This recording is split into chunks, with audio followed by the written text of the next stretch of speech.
All right, hello, hey there, everybody. It's me, Chris Herman, here for another episode of On Deck. Today's another solo episode, and for all of you that watched episode 89, where I talked about the best albums of 1989, I know you're eagerly awaiting this episode, which I'm filming back-to-back like 5 minutes apart, not even. But today, episode 90, yes it is, episode 90 of On Deck, can you believe that? Is the best albums of the early 90s, okay? That's going to be today's topic. I ran out of my cards, so now we're just on, on letterhead here to introduce the show. So for those of you that watched episode 89, you know, I kind of ran through one website's listings of what they thought were the best albums of 1989, and I really only did that as a precursor because I thought, episode 89 should have been about 89, and this is episode 90, and this is what I really wanted to talk about was music of the early 90s. So why would I want to talk about that? Well, it's funny, I have a band. I'm in a band with two other guys, John Sheffield and Jeffrey Carter, both of whom have been on the podcast, and both of whom also work in the advertising and marketing space. And years ago, like 25 years ago, 20-some years ago, a long time, we all met at Zimmerman, and we started playing music together then, and we're playing music together again. And so we started rehearsing 6 to 9 months ago. We actually just had a party here at the agency. It was a lot of fun. And the core of what we play is primarily 90s rock. And it's funny because even though I was in college in the early 90s and I like a lot of 90s rock bands and all that stuff, I don't know. It only took until like the last few days that I've been realizing how great the music was and still is, because so many bands are still performing, of the bands that came out in the early 90s. Like, it's insane how much killer music came out. And so I've been revisiting a lot of it in the last week or so, and so I thought it would be fun to just go through and talk about some of the albums that came out, bands that came out, and albums that came out in the early 90s. Because to me, there's the early 90s, and then the dynamic changes. But there was tons of great rock music and hip hop music that came out in the 90s, of which I loved a lot. And so I just wanted to talk about it because I'm realizing, like, the early 90s, particularly for rock, actually for hip hop as well too, but I'm going to speak a little bit more about rock and alternative rock, like the amount of like powerhouse bands that came out during that time. I mean, you could almost compare it to the 60s with how much incredible music came out during this period of time. And now that I'm of the age where it's like that's probably going to be identified as like the music of my generation to some degree, I'm reconnecting with it and really realizing how amazing it is. So, excuse me, a sip of coffee. I want to go through, some of this stuff. So I'm going to bounce from a bunch of different websites. We're going to go year by year here a little bit. And again, I'm no audiophile. I'm not going to hit everything. There's going to be a lot of stuff that either seems obscure or really isn't obscure that I'm not as familiar with, so I might blow past it. So I'm not going to do I'm not doing any countdown stuff here. I'm just going to scroll through a few lists and hit on some of the highlights. So according to Paste Magazine, again, Paste with a P, pastemagazine.com. Don't know who they are. Don't know if they're an authority or not, but the best 25 albums of 1990. According to them, number 25 is the Pixies, Bossa Nova. All right, so I think I mentioned this in a previous episode or in the last one. I should know way more about the Pixies. I feel like, if you're into rock and if you're into alternative and you're supposed to know about them, and I don't know shit about the Pixies. I really don't. So I'm going to blow by that. Number 24, Living Colour, Time's Up. This was their follow-up album to Vivid, which came out in 1988. And I don't want to talk much about Time's Up because Vivid, to me, like, that album is just mind-blowing amazing, but it doesn't fit into our 90s thing, even though I listened to a lot in the 90s. But if you haven't checked out Living Colour, and particularly their intro album, Vivid, freaking amazing. I'm just going to scroll through. Okay, here, number 22, Depeche Mode, Violator. Okay, so this had Personal Jesus on it, Policy of Truth. These are songs that we all know. I don't know this album that well, but definitely cool stuff there. You like the way I said that? Cool stuff. I'm just going to keep blowing on. Listen, I'm going to touch on whatever I want to touch on. According to them, number 20, Ice Cube, America's Most Wanted. Now, I didn't listen to this album that much, but I think his next album was Death Certificate, and I listened to that a ton, and I loved it. Absolutely loved it. Let's see, The Breeders, The Replacements.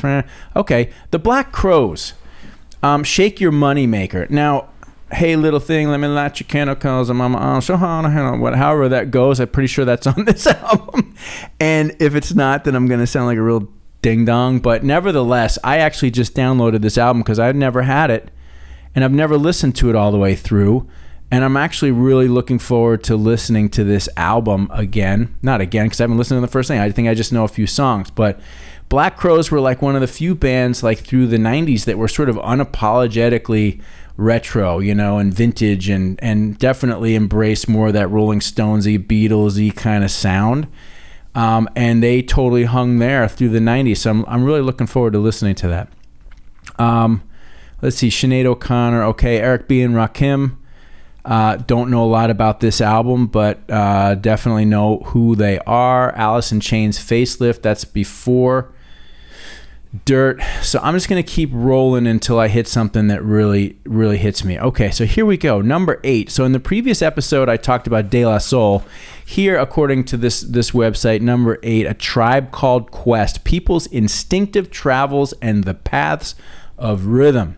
So this was A Tribe Called Quest's debut album, according to my knowledge, and it's not my favorite Tribe Called Quest. The one I remember the most off of this is I Left My Wallet in El Segundo, because I had a roommate, Mr. Tom King, in college, and he loved that track, and we listened to this album a lot. But this is what really opened the door for me for A Tribe Called Quest, and I will say that A Tribe Called Quest are hands down my favorite hip-hop band, group, whatever you want to call them, without a doubt. But I'm a low-end Theory guy, or Midnight Marauders. But, this album started it all. Here we go, number 7, Fugazi Repeater. The follow-up to Fugazi, 13 Songs, which came out in 1989. Just another killer album from Fugazi.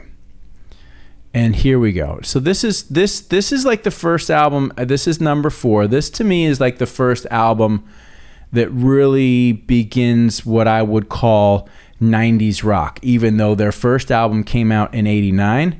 This is Jane's Addiction, Ritual de lo Habitual. Oh man, do I love this record. Just freaking great. Dave Navarro, I think, is a very underrated guitar player. And I love like his lush stuff, particularly on the second half of the album, which starts with 3 Days. Like the first album is like kind of their sort of like funky, gritty, grindy kind of rock stuff. First track is Stop, which is an awesome track. I think Been Caught Stealing's on here, which I really, that song never did much to me. But when you get into the second half of this track or this album, 3 Days, Then She Did, just beautiful, long form, very trippy rock and roll. And I mean, this album is not only important, in my opinion, for 90s rock and moving forward, but it was around the time that this album came out that Perry Farrell created Lollapalooza, which, still goes on to this day.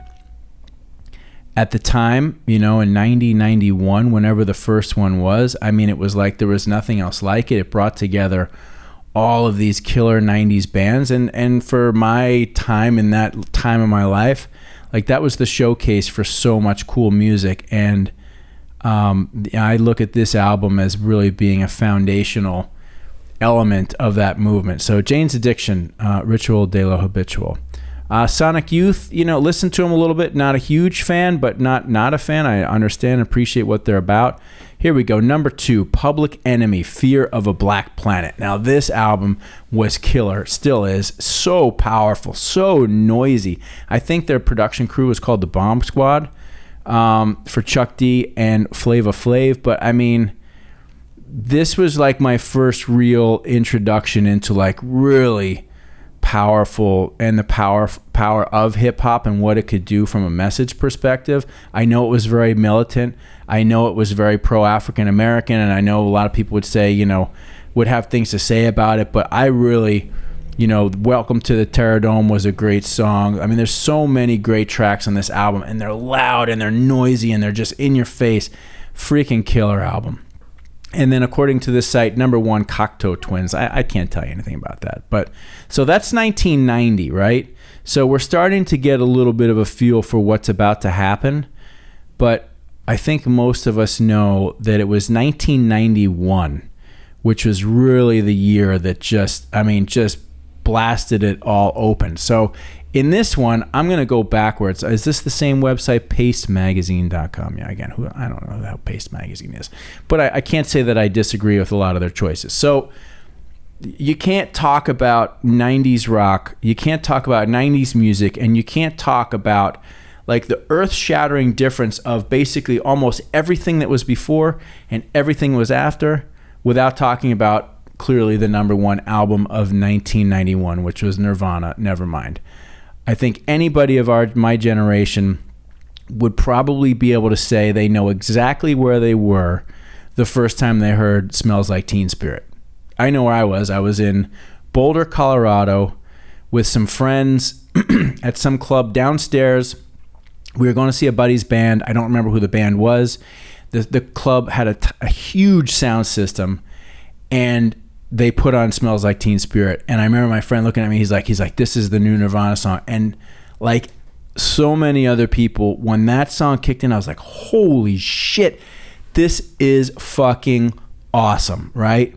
I had not heard anything up until that point that had like the sheer power and sound and just aggressiveness that most of the New York hardcore bands that I really like to listen to. And I'm not comparing the two, but like I was really into like heavy, hard-hitting music.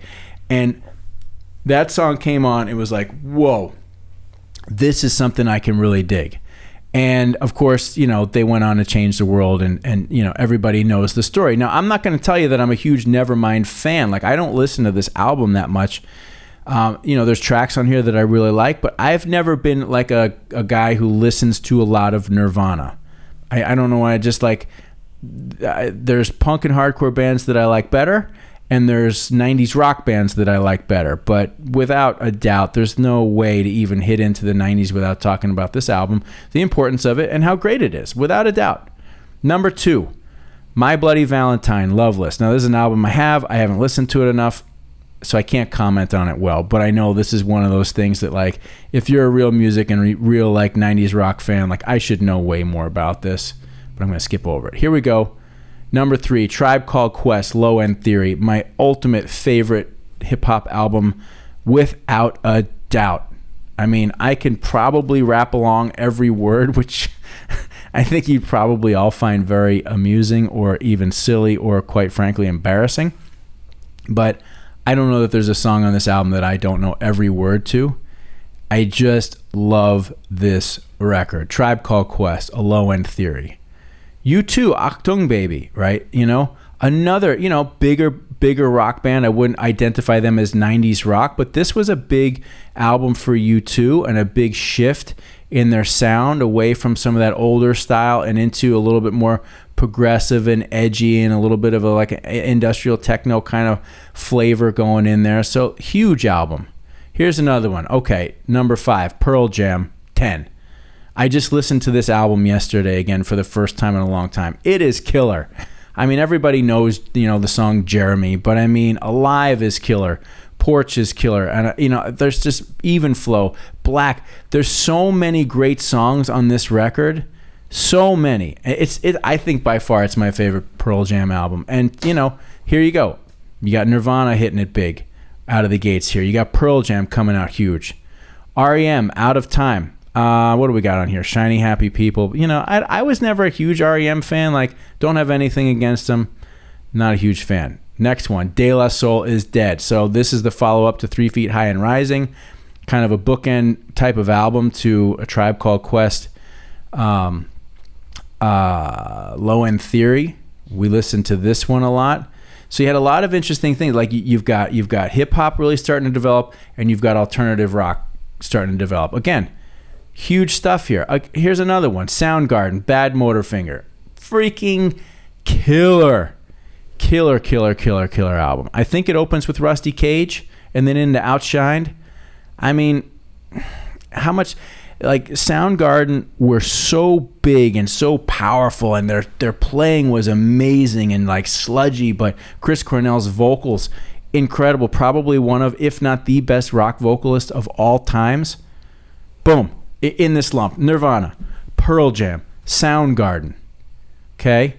Another album by the Pixies that I should totally know more about, but I don't, so I'm going to blow over it. What do we got? Matthew Sweet Girlfriend, Teenage Fan Club, Slint. I don't know. I'm not going to say much about these albums here. Here we go. Here's another big one that really hit me. And I think these all came out like 3 or 4 or 5 of these records came out like in September in 1991. So here you go. Red Hot. And listen, you know, if you're a super duper music fan, you're going to probably want to give me shit for skipping over some of the stuff that I did, and I'm kind of hitting on the big stuff. But the big stuff is what I dig here. Red Hot Chili Peppers, Blood Sugar, Sex Magic. This album is freaking awesome. I love it. I can listen to start to finish over and over and over and over again. Chad Smith is an amazing drummer. I love his style. I love his sound. Flea, what can you say? Flea is Flea. And this is the first album that John Frusciante really got to stretch out and start to put his stamp on this band. And, you know, he's back with the band again for the 3rd time. This album was the first one produced by Rick Rubin. I'm pretty sure they rented a mansion up in the Hollywood Hills and just lived there and recorded this album. It's freaking great. It's punky, it's funky, it's rock, it's got everything to it. I totally dig this album. So here we've got Nirvana, Nevermind. We got Pearl Jam 10. We got Soundgarden, Bad Motorfinger. We got Red Hot Chili Peppers, Blood Sugar, Sex Magic, plus a lot of other cool indie stuff that I don't know as well. But, I mean, when you're talking about, like, what came out during that period of time, here's another one, Primus. Now, Primus were a weird band. This was their album, Sailing the Seas of Cheese. Awesome album. Really, really, really, really cool. Les Claypool came out of nowhere with this really unique bass style. And I got to tell you, I listened to this album a lot. Now, it's been a while since I listened to it. I'm probably going to put it on as I drive home from work today. But, you know, I just can't say enough about this stuff that came out in the early 90s. Like, oh, here we go, number 23. All right, now not a new band, but Metallica's Black Album came out in 91 as well too. I mean, how many hits came off of that album? And that album absolutely sealed their legacy moving forward as the biggest, if not best, and longest, certainly now, longest lasting metal band, period. I mean, so, like, just incredible stuff coming out during this period of time. And I don't even think, oh, here we go. And number 26, Fugazi, Steady Diet of Nothing, another killer album. You know, back to back with Fugazi, one after the other. Now, I thought I was going to go, yeah, let's just dig in a little bit more. Like, I don't want this to be just like a countdown kind of thing. But what I'm trying to identify to all of you in my generation is, number one, I'm hoping that in listening to this,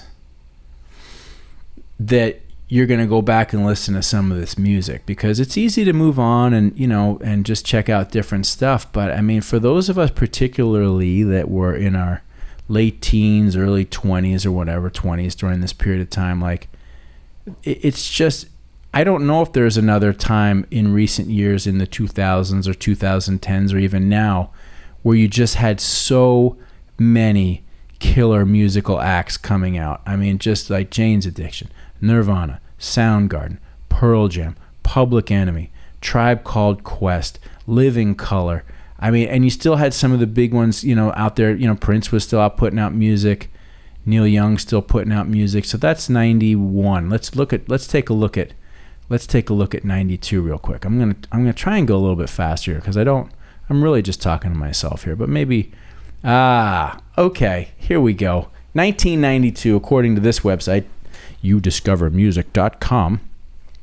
What was the number one album of 1992? And it's another hip-hop powerhouse, and that would be Dr. Dre, The Chronic. And who could argue with that? I mean, listen, as an Anglo male in the early 90s, starting to be really introduced to the world of hip-hop through Public Enemy, through Tribe Called Quest, through De La Soul. That was all one thing. But then Dr. Dre comes along, and I realized Dre and Eazy, they were all in the ends, NWA, okay? But when the Chronic came out, this was like a massive crossover success. I can't tell you how many Anglo boys and girls were just digging this, and we all still are, because they just played the Super Bowl, and how many of us were just going nuts at halftime listening to these songs. I mean, Dr. Dre the Chronic, never tire of that. Never tire of that. Okay, here we go. Here's another one. Rage Against the Machine comes out in 92. I mean, that was when I heard Rage Against the Machine, I was just like, oh man, I loved it. Love that band. Love the band. Just killer music. I'm going to go. Here we go. Alice in Chains, Dirt. Beastie Boys, Check Your Head. Pavement, Slanted and Enchanted. Let's see. Blowing through some other stuff real quick here. More Black Crowes. Pantera. A Vulgar Display of Power. I mean, Pantera's albums around this period of time were just incredible. What can you say? Faith No More, The Prodigy. I mean, how many more? Arrested Development. You guys all remember Arrested Development. I mean, one after the other, just killer bands. Now, here's another one that had really breeded some incredible music, and this would be Caius, Blues for the Red Sun. Now, my favorite album by Caius was From Sky Valley. I think that's what it's called. And I mean, if you haven't listened to that album, if you're into like really heavy, hard driving, just sludgy rock, it's freaking awesome. But this was the album before it, Caius, Blues from the Red Sun. And why is Caius important? Because Caius ultimately became Queens of the Stone Age and Queens of the Stone, or at least Josh Homme became, started Queens of the Stone Age. And so this is like the beginning of that whole era of music that kind of kicked in, started in the later 90s. And it's just, again, another amazing band, starting early in the 90s. Sublime, 40 Ounces to Freedom, Megadeth in there, White Zombie. Now, not all of these bands are going to have the same type of presence today, but, like when you think about how much came out within that 2 or 3 year period of time, it's just unbelievable. Ice Cube, The Predator, Body Count, Blind Melon, Sonic Youth, Dirty. It's just like, it just goes on. Sugar, Copper Blue. I love that album. Stone Temple Pilots. Here we go. I'm probably going to end on Stone Temple Pilots. Recently, I was over at Digital Dealer, and during lunch, I met a couple of really cool dudes, both musicians, guys in the car business now, but both musicians. One had played in a band in the early 90s in LA. Yeah, LA. His band was Black Market Flowers. I'd never heard him before, but I've been checking him out since. Really cool stuff.